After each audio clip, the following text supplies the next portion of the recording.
இப்ப நீங்க இன்னொரு வேலையும் கேட்டவர்கள், நீங்க வேற எங்கேயும் உங்க குடும்பத்துடைய நிலைகள் ஒவ்வொருத்தரும் எந்த சிக்கல் வந்தாலும் இதே மாதிரி ஆத்ம சித்தி செய்து கொள்ளுங்கள். இதே எல்லாமே நல்லதாக வேண்டும் என்று எண்ணுங்கள். நீங்க 2 மண்டலம் இதே போன்ற நீங்க முயற்சி எடுத்து பாருங்க. இந்த உண்மையான நிலைகள் உங்க உடலுக்குள் பார்க்கலாம், உங்க உணர்வுக்குள் பார்க்கலாம். ஆக நாம இது ஒவ்வொரு நிமிஷத்திலும் இந்த விஞ்ஞான உலகத்திலே கம்ப்யூட்டர் அலைகளும் ரேடியோவும் டிவிக்களும் இது அன்னைக்கு விஞ்ஞான கைக்குள் சிக்கிவிட்டது. நம்ம எந்த நிமிஷம் புத்தி பேதங்கள் ஆக்கலாம். அதே சமயத்தில் எந்த நிமிஷமும் இன்னைக்கு விமானங்கள் பறக்குது என்றால் இன்னைக்கு அநேகமா விமானங்கள் அநேகமா இன்னும் கொஞ்ச நாள் போச்சுன்னா சொத்து கீழே விழுந்துட்டு இருக்கும், திசை நாரி போகும். அதே போல ராக்கெட்டுகள் விண்ணில இருக்குது என்றால் இந்த ஸ்புட்னிக்கிடம் அது உடனே மாறி தடமாறி அது கீழே உலகத்தான் போகின்றது. ஆக இந்த அணு உலகினுடைய நிலைகள் அணு உலகளை இயக்குவது இந்த கம்ப்யூட்டர் நிலைதான். அது திசை தடமாறிச்சு என்றால் இதே மாதிரி கெமிக்கல் கலந்த சில தொழிற்சாலைகளுடைய நிறைய கம்ப்யூட்டர் வைத்துதான் அந்த அளவுகோலை வைத்து இது பண்ணுகின்றார்கள். அதுல ஒரு செகண்ட் எல்லாம் ஏமாந்தால் எல்லாமே நாம ஏமாந்து போக வேண்டியதுதான். அந்த மாதிரி நிலைகளில் நாம் இருக்கின்றோம். இதை போன்ற நிலைகள் நம்மை பாதிக்கா வண்ணம் ஒவ்வொரு நிமிஷமும் இந்த ஆத்ம சித்தி செய்து நாம் வாழ்க்கையில் முன்னேற்றம் அடைய வேண்டும் என்ற ஒரே நோக்குடன் நாம் ஒளிநிலை பெறுவோம், ஒளி சரீரம் பெறுவோம் என்ற நிலைக்கு வாங்க. ஒருத்தர் இன்னைக்கு நம்ம உடல்ல எத்தனையோ கௌரவங்களுக்காக எதிர்பார்க்கிறோம், எவ்வளவோ துணிமணிகளை போடுறோம், அழகுபடுத்துறோம். எல்லாம் இருந்தாலும் ஒரு சொல்லி இப்படி கொஞ்சம் லேசா குறைச்சு சொல்லிட்டா போறோம், இப்படி சொல்லிட்டானே இது நான் உன்னை பாக்குறேங்கிற நிலைதான் வருகின்றோம். நம்ம அறியாமலேயே இந்த நிலையை செய்கின்றோம். ஒருத்தர் சொன்னா தாங்க முடியல. அதே சமயத்துல இந்த உடல்ல இருந்து இந்த ஈசனான உயிர் போயிட்டா என்ன செய்யறோம், தூக்கி ரோட்ல போட்டுறாங்க. அது எங்கெங்க பரபரான்னு இழுத்து நெருப்புல கிட்டையில போட்டு எதை பண்ணாலும் பார்த்துக்கிட்டு தான் இருக்கிறோம். இந்த ஈசன் போய்விட்டால் இந்த நீசனான உடலுக்கு என்ன வேலை, நாம் அதை தான் பார்த்து கொண்டிருக்கின்றோம். எத்தனை கௌரவத்தை கொண்டு இது பண்ணியிருந்தாலும் இதை போல நம் உடலுக்குள் இந்த உணர்வின் தன்மையை நாம் உள்ள விடாதபடி நாம் எதை எண்ணுகின்றோமோ, நாம் சங்கடமா எண்ணினாலும் துன்பமாக எண்ணினாலும் இந்த உணர்வின் நிலைகள் நம் உயிரிலே படும்போது இந்த உணர்வின் நிலைகள் தான் நமக்குள் இயங்கி விடுகின்றது. இதை போன்ற நிலைகள் தான். ஆக நம் உயிருக்குள் இருக்கக்கூடிய நாம் எண்ணுவதை நாம் எதை எண்ணினாலும் நாம் ஈசனுக்கே கெடுதல் செய்கின்றோம். அதை மனதில் வைத்துக் கொள்ளுங்கள்.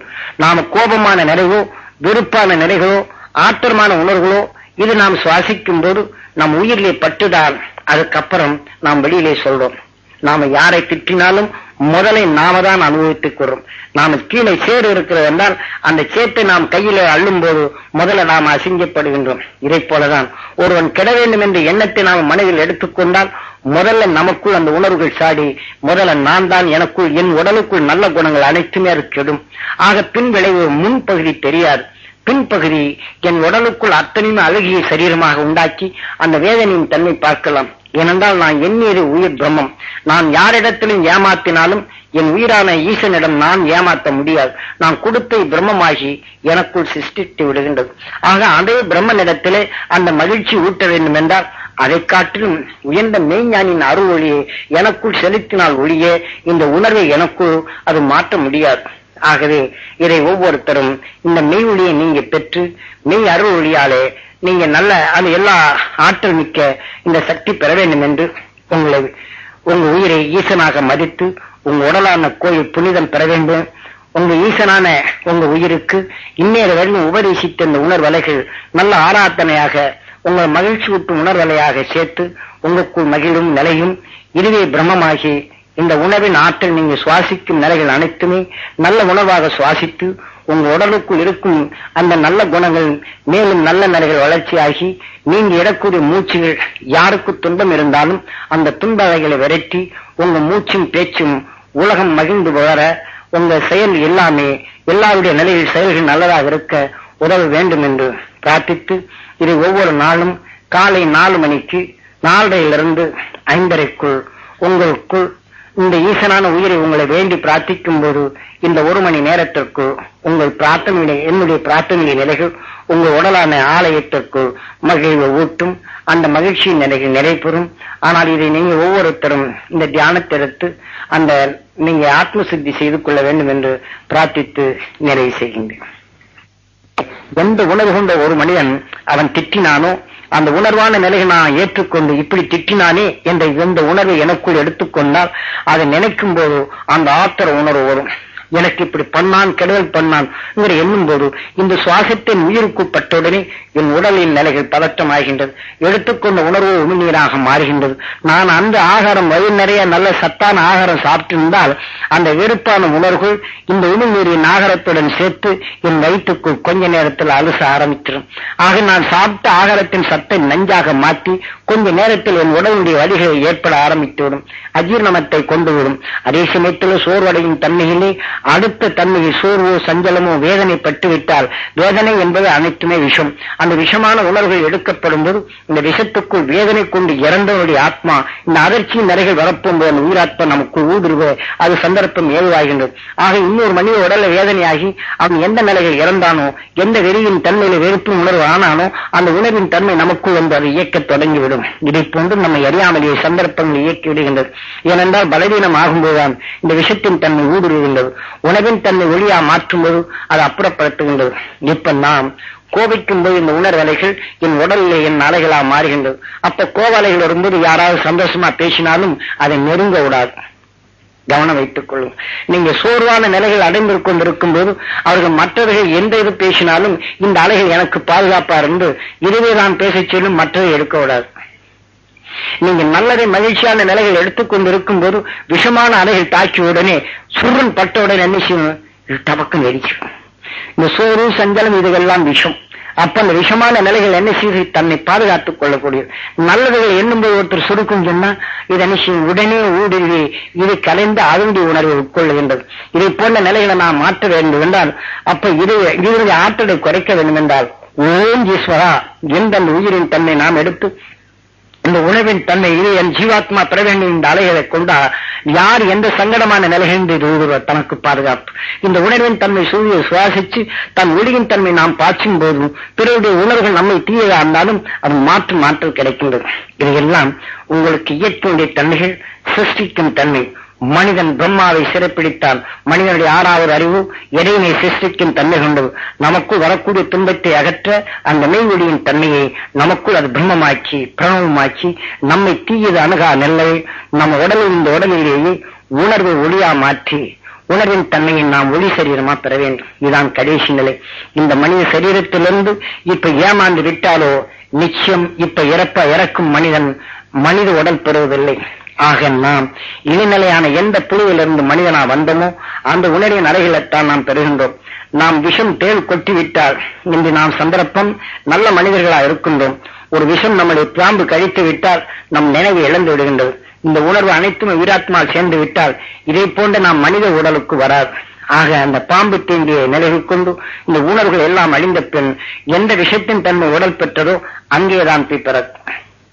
இதை போன்றுதான் அடிக்கடி நாம் வேதனையின் தன்மை எடுத்துக்கொண்டால் இந்த விஷத்தின் தன்மை நமக்குள் வந்துவிட்டால் விஷ சரீரத்தை தான் போறோம்.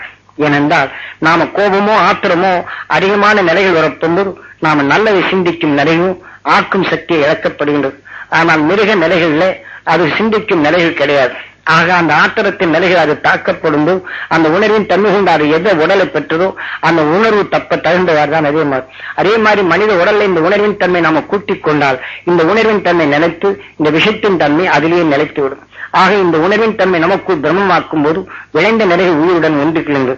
ஆனால் உயிரின் துடிப்பின் நிலைகள் கொண்டு இந்த உணர்வின் தன்மை கொண்டு உடலை மாற்றி விடுகின்றது. ஆகவே இதை பல இயற்கை நிலைகள் இருக்கின்றது. இதிலிருந்து நாம் மீள்வதற்கு இந்த விஞ்ஞானத்தை நிறைவு கொண்டு மனிதனே உருப்படி உருவு இல்லாதபடி அழிக்கும் தருணம் வந்துவிட்டது. இதை நாம் மாற்றிக்கொள்வதற்கு இது ஒரு நல்ல சந்தர்ப்பம். 96 நினைவில் வைத்துக் கொள்ளுங்கள். இதற்குள் நாம் மின் உலகை நாம் ஈவதற்கு நான் இங்கே நிலையான நிலைகளை இன்னைக்கு அணுகுண்டு வெடிக்காது. ஆனால் மனிதனுக்குள் இருக்கக்கூடிய சிந்தனை தெரித்துவிடும். அந்த சிந்தனை தெரிக்காத நிலையை காத்துக் கொள்வதற்கு உங்களுக்கு நாற்றல் மிக்க சக்தியை பெற்றுக் கொள்ளுங்கள். இல்லை என்றால் நாம் நம்முடைய சிந்தனை இழந்து நாம் மனிதனுடைய உருவை அழித்து விடுவோம். நாம் இந்த உடலை விட்டு சென்றாலும் நாம் அடுத்து நாம மூதாதைகளை நாம் அங்க வின் செலுத்தப்படும் போது நாம் அடுத்து அவருடைய நிலைகளை பின் செலுத்துகின்றோம். அதனால இது ஒவ்வொருத்தரும் இந்த வாரத்தில் ஒரு நாள் அந்த மூதாதைகளை இறந்தவனுடைய உயிராத்மாவை சப்தரிஷி மண்டலத்தோடு இணைய வேண்டும் என்று சொல்லுங்கள். உங்க குழந்தைகளையும் அந்த அளவுக்கு பழக்கப்படுத்துங்கள். ஒன்று சேர்த்த இயக்கத்துடைய நிலையில் தொடருங்கள். இந்த நிலையை கொண்டு இந்த சரீரத்தை விட்டு போன பின் நாம் ஒளி சரீரம் பெற வேண்டும் என்று நிலைப்படுத்துங்கள். நாம் இன்னொருவரில் சொன்னதை வேற எங்கேயும் பயன்படுத்தவில்லை என்றாலும் ஒவ்வொரு குடும்பத்திலும் ஏற்படும் இந்த இன்னல்களை மாய்க்க இந்த ஆத்மசுத்தி என்ற ஆயுதத்தை பயன்படுத்தி பெண்கள் சமையல் அறையிலும் ஆண்களா இருந்தாலும் இந்த நிலைகளை பயன்படுத்தி குழந்தைகள் தாய் தந்தைகளை மதித்து பெரியவர்கள் குழந்தைகளுக்கு நல்ல ஆசீர்வாதம் கொடுத்து நல்ல வாக்கினை கொடுங்கள். ஆக குழந்தை மேல் நாம் பிரியமா இருப்போம். நம்மை அறியாமலே சாபமிடும் நிலைகளை நாம் உறுத்துகின்றோம். இந்த உணர்வின் தன்மை நமக்கு மாறிவிடுகின்றது. ஆக இன்றைய இருக்கக்கூடிய குழந்தைகளுக்கு தயவு செய்து சொல்லுகின்றேன், தாய் தந்தை மதிங்கள். உங்க எதிர்காலம்தான் இனி. ஆனால் வரியவருடைய நிலைகள் குறுகிய காலம், உங்க காலமோ விஞ்ஞான காலம். ஆகனாலே தயவு செய்து தாய் தந்தைகளை மதித்து நாம இன்னும் பேசியதை அலட்சியப்படுத்தாதபடி ஒவ்வொரு குடும்பத்திலையும் இதே மாதிரி தியானத்தை செய்து தாய் தந்தைகள் மதித்து வியாபாரமோ மற்ற நிலைகள் செல்லும் போது இந்த பேருண்மை பெருநிலை இந்த நிலைகள் கொண்டு நடந்து உங்க வாழ்க்கையிலே நீங்க மகரிஷின் அந்த மெய்வெளியை நீங்க பெற வேண்டும் என்று நீங்க பிரார்த்தித்து இது நிறைவு செய்கின்றேன். இருக்கிறாங்க காலத்தினுடைய நிலைகள். இப்போ குருதேவருடைய போட்டாங்க என்ன எடுக்கிறோம்னா அந்த உணவை நமக்குள் இங்க பதிவு செய்யணும். அந்த பதிவுடைய நிலைகளை வைத்துத்தான் நம்ம எல்லாமே செயல்படுத்தணுங்கிறதுக்காக வேண்டிதான் அந்த இதுகளை செய்யறோம். ஏன்னா அவருடைய அருளுடைய நாம் பெறணும். செருப்பு எதுக்காக வேண்டி போடுறோம்? காலில் முள் தைக்காம இருப்பதற்கு. அதனால இப்ப நாம குருதேவருடைய அருளை நாம் எதிர்ப்படுறோம், நம்மளை வேதனையான நிலைகள் நம்மை தாக்காத ஒன்றும் தடுப்பதற்கு சொல்றதாச்சு. இப்ப நாம உடலுக்கு இதை செய்கின்றோம். பிறருடைய எண்ணங்கள் நம்மளுக்கு தைக்கும் போது கோபமோ ஆத்திரமோ நமக்கு தைக்க வேண்டாம். அப்ப குருநாவுடைய அருள் சக்தியை நாம் பெற்று அதை தடுக்க வேண்டும். சொல்றதாச்சா? உனக்கு நம்ம எல்லா உலகம் ரொம்ப சிக்கலான இருக்கு, விஷத்தன்மையான நிலைகள் எல்லா இடத்திலும் பரவி இருக்குது. நாம் இந்த ஜபத்தினால நாம் இந்த ஆற்றல் பெறணும் அப்படிங்கிற இந்த நிலை. காட்டுல யானைகள் இருக்குது, அதுக்கு விளக்கம் எல்லாம் சொல்லணும் இல்ல?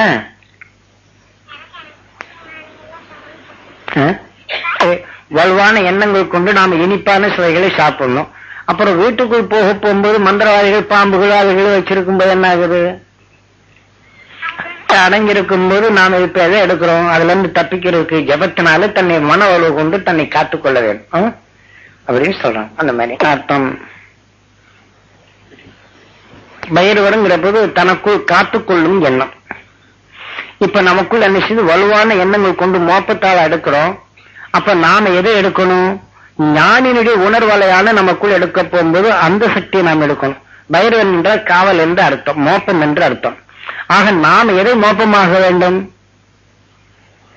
அந்த மெய்ஞானின் அருளியை நமக்குள் எடுத்து அதுக்கால் அதாவது நமக்குள் அந்த வலு கொண்ட எண்ணங்களாக நமக்குள் காட்டும் நிலையை கொண்டவன் அப்படிங்கறத காட்டு.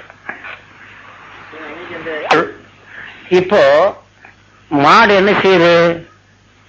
விஷத்தெல்லாம் தன் உடலை எடுத்துக்கொள்ளுது இல்லையா? தன் மலத்தை போராட்டியும் சாணமா போட்டுருது. இப்ப மாட்டுக்கு வலு ஜாஸ்தி. அதே மாதிரி இப்ப நம்ம உடல் சிவம், நாம சுவாசிக்கக்கூடிய புற அணுக்கள் எல்லாம் என்ன செய்து அணுக்களுக்குள்ள விஷம் இருக்குது. அப்போ மாட்டுக்குள் என்ன செய்யுது? விஷம் இருக்குது. மாட்டுடைய உடல்ல விஷம் இருக்குது. ஒவ்வொரு அணுவிலையும் இந்த விஷம் உண்டு. நாம சுவாசிக்கக்கூடிய உணர்வின் தன்மை எவ்வளவு பெருசு? கண்ணுக்கே புலப்படலை இந்த விஷத்தின் தன்மை. அதனால நாம சிவம். அப்ப நாம சுவாசிக்கக்கூடிய இந்த உணர்வின் தன்மை நாம சுவாசிச்சோட என்ன செய்து உயிரில படும். இப்ப நாம எதை என்றமோ இது நந்தி ஈஸ்வரா, நம்ம உயிர் ஈஸ்வரா, நாம சுவாசிக்கிறது நந்தி ஈஸ்வரா. ஆக அந்த உணர்வு நம்மை இயக்க செய்யுது. அந்த உணர்வின் நிலையை நாம் வலு ஆற்றல் பெறும். ஆக நம்ம உயிர் இயக்குவது போல அந்த உணர்வின் அணுக்கு அந்த திறமை உண்டு. அதனாலதான் நமக்கு முன்னாடி இந்த ஒவ்வொரு அணுவின் தன்மை நமக்குள் நிற்குது. அதனாலதான் சிவனுக்கு முன்னாடி நந்தி. இப்ப மிருகங்களுக்கு இருக்கிற மாதிரி அந்த உணர்வு இருக்குது. இப்போ முருகனுக்கு என்ன இருக்குது? முன்னாடி மயில் இருக்குது. காளிக்கு முன்னாடி என்ன இருக்குது? புலி. காளிங்கிறது என்ன? ஆத்திரமான நிலை. புலி என்ன செய்யும்? இரக்கம் இல்லாத ஒன்றை அடிக்கும். ஆக நான் கோபமான உணர்வு எடுக்கும்போது எனக்கு முன்னாடி எது இருக்கும்? அந்த புலியான அந்த உணர்வின் தன்மை எனக்குள் வரும். அந்த கோபமான நிலை நான் ஒருத்தனை பழி தீர்க்கிறதுக்கு உரைப்பேன். ஆனா பழி தீர்க்கும் உணர்வு என உடலுக்குள் சுவாசிச்சோன்னு என்ன செய்யும்?